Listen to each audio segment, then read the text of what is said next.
आप सभी को मेरा सलाम। आज आप सब के लिए महबूब इलाही हजरत निजामुद्दीन औलिया का वाकया लेकर आया हुआ ही जानते हैं।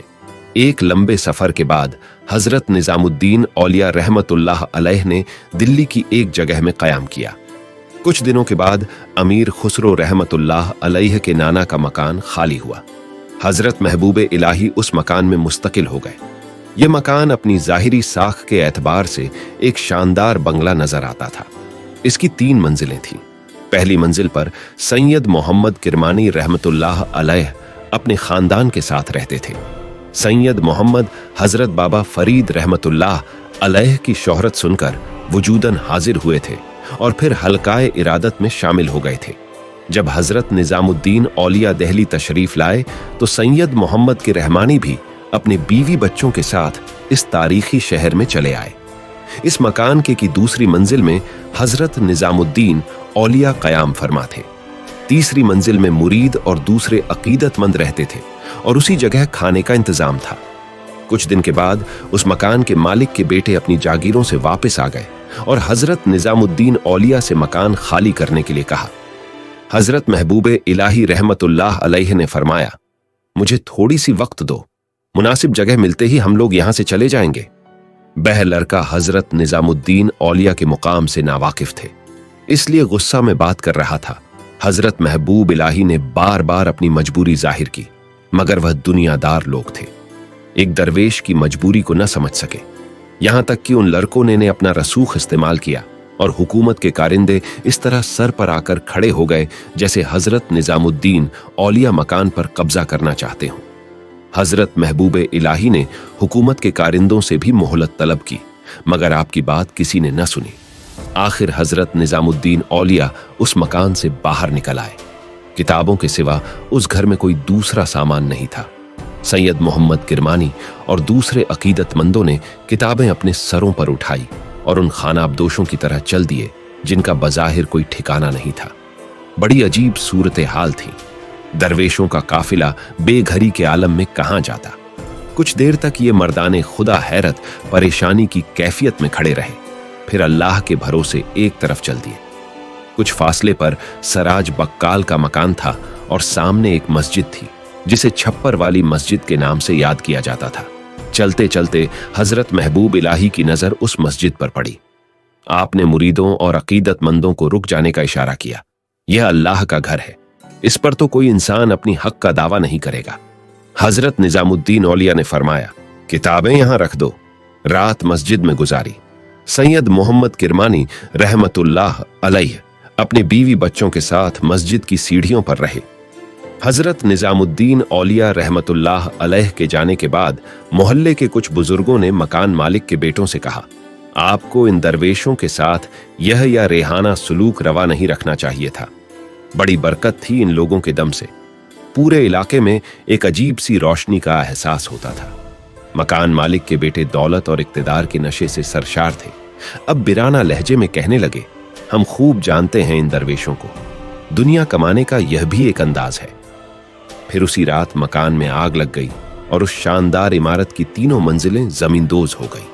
आग बुझाने की बहुत कोशिश की गई, मगर आग नहीं बुझी। सब कुछ जलकर खाकस्तर हो गया। अहले मोहल्ला हैरान थे कि इस पुख्ता इमारत में आग कैसे लगी। अगर घास फूस की झोपड़ी होती तो ख्याल गुजर सकता था कि कोई चिंगारी पड़ोस से उड़कर आई होगी और उसने सब कुछ फूंक दिया होगा, मगर वह तो फिर पत्थरों से बनी हुई एक मजबूत तरीन इमारत थी। फिर इसमें आग किसने लगाई? मकान मालिक के बेटे दम बखुद खड़े रहे और उनकी समाधि में पड़ोसियों के अल्फाज गूंजते रहे। बड़ी बरकत थी उन लोगों के दम से। वह क्या गए कि इसके साथ रहमत चली गई और जहमत बाकी रह गई। यह उसी करामत का अक्स था जो तकरीबन 70 साल पहले अजमेर के एक मैदान में जाहिर हुई थी। राजपूत हुक्मरां पृथ्वीराज चौहान के कारिंदों ने भी हजरत ख्वाजा मोइनुद्दीन चिश्ती रहमतुल्लाह अलैह से इसी अंदाज में कहा था, यह राजा के ऊंटों के बैठने की जगह है, इसे खाली कर दो। जवाब में हजरत सुल्तान ने फरमाया, हम तो उठाए जाते हैं, मगर हमारे बाद जो भी यहां बैठेगा वह दोबारा नहीं उठेगा। फिर जब पृथ्वीराज चौहान के सैकड़ों ऊंट उस मैदान में बैठे तो जमीन ने उन्हें पकड़ लिया। हजरत निजामुद्दीन औलिया को भी इसी जाहिराना अंदाज में घर से बेदखल किया गया था। बेशक महबूब इलाही ने मकान मालिक के बेटे को बददुआ नहीं दी थी, मगर आपकी दिल आजादी तो हुई थी और यही खलिश भर पर बला बनकर टूटी। आप उठे तो उस जगह से बरकत भी रुखसत हो गई। हजरत निजामुद्दीन औलिया रहमतुल्लाह अलैह के साथ बदसलूकी का यह वाकया सुल्तान नासिरुद्दीन महमूद के दौरे हुकूमत में पेश आया। सुल्तान नासिरुद्दीन महमूद एक दरवेश हुक्म रहा था और कुरान करीम की किताबत करके अपनी रोजी हासिल करता था। फरमाया, वाहे हिंद हजरत निजामुद्दीन औलिया रहमतुल्लाह अलैह की पीर मुर्शिद हजरत बाबा फरीद रहमतुल्लाह अलैह से बेपनाह अकीदत रखता था। एक बार वह हजरत शेख की खिदमत में हाजिर होना चाहता था, मगर वजीर सल्तनत गयासुद्दीन बलबन ने रास्ते की दुश्वारियों का जिक्र करके उसे सफर से बाज रखा और खुद एक लश्कर कसीर लेकर उछवेदन हाजिर हुआ। अगर सुल्तान नासिरुद्दीन महमूद को या गयासुद्दीन बलबन को मालूम हो जाता कि हजरत बाबा फरीद के चहीते मुरीद के साथ मकान मालिक के बेटों ने यह सुलूक किया है, तो उन्हें हुकूमत हिंद की तरफ से सख्त सजा दी जाती और हजरत महबूब इलाही के लिए बेहतरीन रिहाइश गाह का इंतजाम कर दिया। मगर अल्लाह को यह मंजूर नहीं था कि हजरत निजामुद्दीन औलिया किसी शहनशाह या वजीर के एहसानमंद होते। वह जिस शहनशाही मार्फत के दरबार से फकीरों अनाथ का ताज पहनकर दहली तशरीफ लाए थे, उसका तकाजा यही था कि साहिबान वसाई असबाब से बेनियाज होकर हर हाल में अपने खालिक का शुक्र अदा करें। साथ काजी हजरत शेख सदरुद्दीन रहमतुल्लाह अलैह के मुरीदों में से था। दूसरे रोज उसे इस वाक़े का पता चला तो गिरिया जारी करता हुआ हजरत निजामुद्दीन औलिया रहमतुल्लाह अलैह की खिदमत में हाजिर हुआ। शेख, मेरे होते हुए आप इस तरह बेआराम की जिंदगी बसर करें। अब मैं किसी बंदा खुदा को जहमत नहीं देना चाहता। हजरत महबूब इलाही ने दर पर्दा मकान मालिक के बेटों के सुलूक की तरफ इशारा करते हुए फरमाया, अभी तो मैं अपने अल्लाह के घर में मेहमान हूं। अगर उसके बंदों को मेरा यह अंदाजे कयाम भी पसंद नहीं आया तो मैं सहरा की जानिब निकल जाऊंगा। साथ कावस जी बहुत देर तक खुशामद करता रहा। आखिर उसकी खुशनूद के लिए हजरत महबूब इलाही छप्पर वाली मस्जिद से 7 कागजी के मकान में दाखिल हो गए और सैयद महमूद की रहमानी के अहले खाना के लिए किसी दूसरी जगह का इंतजाम कर दिया। हजरत निजामुद्दीन औलिया रहमतुल्लाह अलैह 1 माह तक यहां मुकीम रहे। फिर जब दूसरी जगह तशरीफ ले जाने लगे तो 7 काजी ने 10 बस्ता अर्ज किया, शेख, ये किस गलती की सजा है? गुलाम को खिदमत से महरूम किया जा रहा है। 7 तूने तो मेजबानी का हक अदा कर दिया, मगर मैं अपने दिल का क्या करूं? किसी जगह ठहरने ही नहीं देता। हजरत महबूब इलाही ने फरमाया, जहां जा रहा हूं वहां भी तो चंद दिनों से ज्यादा नहीं ठहरूंगा। इसके बाद आप रकाबदार की सराय के एक घर में तशरीफ ले गए। ये सराय पोले कैसर के करीब वाक़े थी।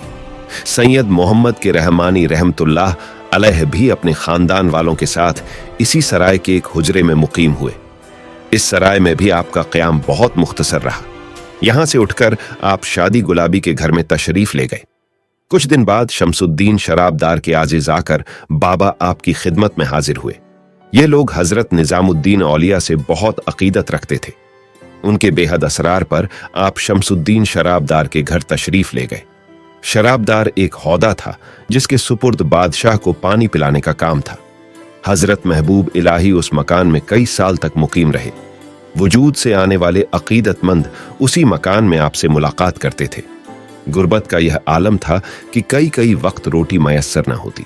इस सिलसिले में खुद हजरत महबूब इलाही फरमाते हैं, सुल्तान गयासुद्दीन बलबन के अहदे हुकूमत में एशियाई जरूरत की राजधानी का यह आलम था कि 2 चीतल यानी 2 सिक्कों में 1 मन खरबूजे मिलते थे, मगर पूरी फसल गुजर गई और मैं खरबूजा छक भी नहीं सका। यही हाल आटे का था, लेकिन मैं एक रोटी खरीदने की भी सलाहियत नहीं रखता था। उसी जमाने का वाकया है कि हजरत निजामुद्दीन औलिया रहमतुल्लाह अलैह शहर पनाह के उस बुर्ज में मुकीम थे जो मंदरा दरवाजे के करीब वाक़े है। यहां आप जिक्र इलाही भी करते थे और तलबा को तालीम भी देते थे। हस्बे रिवायत कई रोज गुजर गए और आपके खाने के लिए कोई चीज मयस्सर न आई। फिर भी इससे कामत का वही आलम था। पूरी तवज्जो और हुई दिल्ली के साथ तालिबे इल्म को दर्स देते। इत्तेफाक से एक शागिर्द जो अपने उस्ताद की रूस पर गहरी नजर रखता था, यह राज जान गया कि हजरत शेख ने कई दिन से खाना नहीं खाया है। तालिबे इल्म खुद भी बहुत गरीब था, इसलिए खुद तो उस्ताद के खाने का इंतजाम नहीं कर सका, लेकिन पेडीड ढोसियों के पास जाकर कहने लगा, तुम्हारे दस्तरखान पर तो शाम के खाने जमा हैं, मगर क्या तुम्हें यह मालूम है कि तुम्हारे पडे ढोस में किस अजीम हस्ती ने कई दिन से एक हुक्म भी नहीं खाया है। हजरत निजामुद्दीन औलिया का यह पडे ढोसी कपड़ेढ़ा बुनने का काम करते थे। शागिर्द की जबानी हजरत शेख का यह हाल सुनकर बहुत अफसोसदा हुए। फिर उन लोगों ने कई किस्म के खाने पकाए और हजरत निजामुद्दीन औलिया रहमतुल्लाह अलैह की खिदमत में हाजिर हुए। आपने इसे गैबी इंतजाम समझकर खाने पर रजामंदी जाहिर कर दी। फिर जब खाना लाने वालों में से एक शख्स आपके हाथ धुला रहा था तो उसकी जबान से अख्तियार निकल गया, अल्लाह भला करे उस तालिबे इल्म का जिसने हमें खबर दी। यह सुनते ही हजरत महबूब इलाही रहमतुल्लाह अलैह ने अपने दोनों हाथ खींच लिए और उस शख्स से फरमाया, क्या खबर दी थी? उस तालिबे इल्म ने। हाथ ढुलाने वाले ने सादगी से कहा, यही कि आप कई दिन से फाके से हैं, मुझे माफ रखो। हजरत निजामुद्दीन औलिया ने पुरजलाल लहजे में फरमाया, गलत कहा। उस तालिबे इल्म ने गलत कहा, मैं हरगिज फाके से नहीं हूं। शदीद भूख के आलम में भी आपकी गैरत उस एहसान को बर्दाश्त नहीं कर सकी। खाना लाने वाले बहुत देर तक खुशामद करते रहे, मगर आपने उनकी मेजबानी कबूल नहीं की। बढ़ी शान ने नियाजी से फरमाया, मेरी फाकाक्षी का महामेला अल्लाह के सिवा किसी गैर पर क्यों खुले? अगर रजा के आलम खुद तुम्हारे दिलों में यह बात डालता तो मैं तुम्हारी मेजबानी को कबूल कर लेता। अल्लाह मुझे उस वक्त से महफूज रखे जो दूसरे मेरी भूख का हाल जान ले और फिर लाने वाले इस तरह मेरे सामने खाना लाएं कि फलां शख्स ने मेरी फाकाक्षी की खबर दी है। मेरे दोस्तों, मुझे पूरा उम्मीद है आपको ये वाकया जरूर पसंद आया होगा। दोस्तों, चैनल को सब्सक्राइब, शेयर और लाइक जरूर करें। अल्लाह हम सभी को अपने महबूब के सदके में अपने हिफाजत में रखे।